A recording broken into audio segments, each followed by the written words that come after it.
नमस्कार दोस्तों, आप सभी का स्वागत है हमारे इस लर्निंग पॉइंट यूट्यूब चैनल पर। आज की इस वीडियो में हम निम्न प्रकार के सवालों का जवाब देंगे।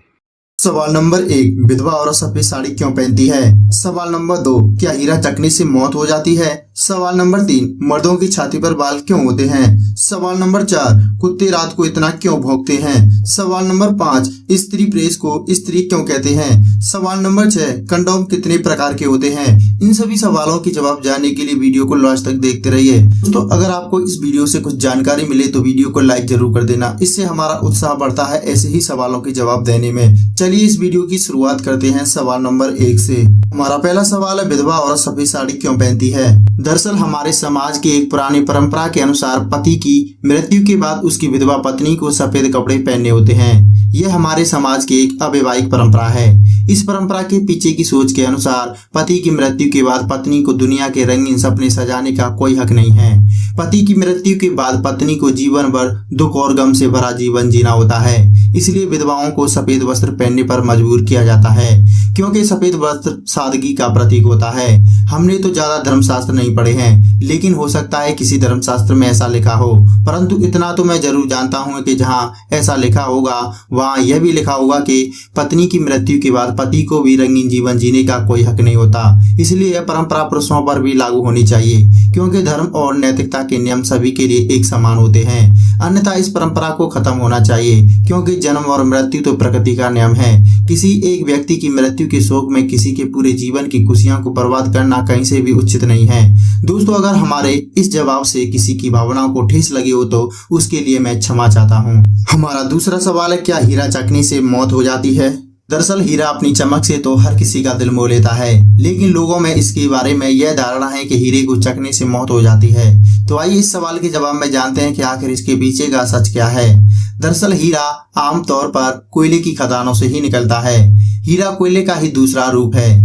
जब कोयले को उच्च ताप पर रखा जाता है तो यह हीरे का रूप ले लेता है। हीरे की कटाई और पॉलिश में बहुत से केमिकल का प्रयोग किया जाता है जो कि जहरीले होते हैं, लेकिन उससे किसी भी व्यक्ति की जान नहीं जाती। हीरे को चखने से नहीं बल्कि इसे खाने से मौत जरूर हो सकती है।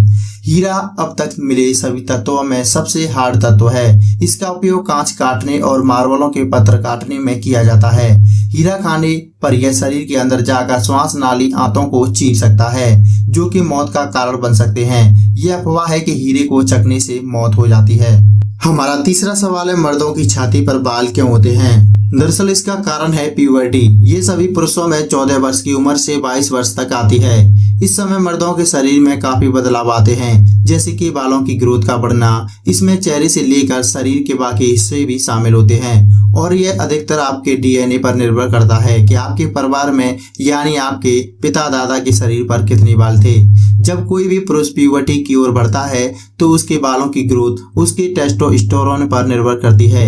जितनी ज्यादा टेस्टोस्टेरोन में एड्रोजन की मात्रा ज्यादा होगी, आपके शरीर और छाती पर उतने ही ज्यादा बाल होंगे। आपको बता दें कि छाती पर ज्यादा बाल होने वाले व्यक्ति कम बाल वालों के मुकाबले काफी अलग होते हैं।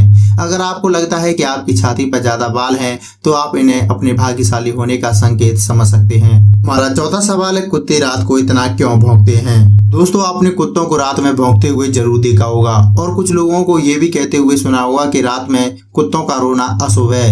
आपको बता दें कि कुत्ते रोते नहीं बल्कि इसे हाउल करना कहते हैं, और ये उनकी संदेश पहुंचाने या उनकी बात करने की तकनीक होती है। दरअसल कुत्तों को भेड़ियों की प्रजाति का माना जाता है और वो उसी तरह से व्यवहार करते हैं। भेड़िया भी संदेश पहुंचाने के लिए हाउल करते हैं। क्या आपने कभी सोचा है कि कुत्ते रात में क्यों रोते हैं? अगर नहीं जानते हैं तो आइए इस सवाल के जवाब में जानते हैं।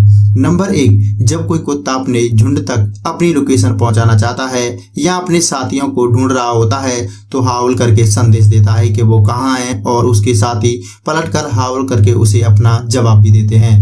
नंबर 2, आपने ये भी देखा होगा कि हर गली और मोहल्ले में कुत्तों के इलाके होते हैं और उसमें दूसरे एरिया के कुत्ते का आना वर्जित होता है।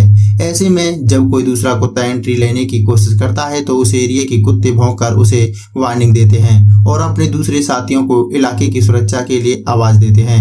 नंबर 3, कुत्तों को अकेलापन बिल्कुल पसंद नहीं होता, इसलिए आप नोटिस कीजिए कि कोई अपने पालतू कुत्ते को अकेले घर में बंद करके बाहर चला जाए तो या फिर उसको इग्नोर करे तो वो हाउल करते हैं। ये उनका शिकायत करने का तरीका होता है। हमारा 5वां सवाल है, स्त्री प्रेस को स्त्री क्यों कहते हैं? दरअसल यह मशीन किसी भारतीय इंजीनियर द्वारा नहीं बनाई गई, बल्कि पुर्तगाली इसे अपने साथ भारत लेकर आए थे। पुर्तगाली लोग इसे अपनी भाषा में एस्तकार कहते थे। भारत में रहने वाले कुछ विदेशी इस मशीन को स्पेनिश भाषा में एस्तरार कहते थे।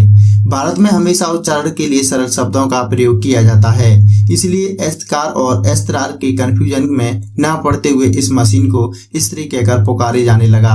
वैसे भी भारतीयों के लिए स्त्री शब्द सबसे आसान है। वैसे प्रेस का अन्य अर्थ छापखाना भी है, वह भी पुर्तगाली अपने साथ भारत लाए।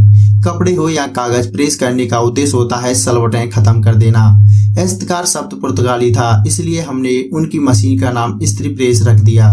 सवाल नंबर 6, कंडोम कितने प्रकार के होते हैं? ये तो आप सभी जानते हैं कि कंडोम सिर्फ प्रेगनेंसी से ही नहीं बचाता, बल्कि सेक्सुअल इन्फेक्शन और HIV एड्स से भी बचाता है। क्या आप जानते हैं कि कंडोम को सिर्फ इंटरकोर्स के दौरान ही नहीं, बल्कि एनल सेक्स और ओरल सेक्स के दौरान भी इस्तेमाल किया जाता है? अब आप सोच रहे होंगे कि क्या इनके लिए कंडोम अलग आता है? आपकी जानकारी के लिए बता दें कि एनल सेक्स के कंडोम अलग से तो नहीं आते, लेकिन एनल सेक्स के लिए ऐसे कंडोम का इस्तेमाल किया जाना चाहिए जो थोड़ा मोटा और मजबूत हो। लेकिन एनल सेक्स के लिए कंडोम के इस्तेमाल से पहले लुब्रिकेट का इस्तेमाल कर लेना चाहिए। कंडोम कई तरह के आकार में उपलब्ध होता है। अधिकतर कंडोम लिक्विड और लंबाई में होते हैं, लेकिन सामान्य कंडोम से अलग धारीदार कंडोम भी आते हैं जो कि दोनों पार्टनर में उत्तेजना बढ़ाते हैं।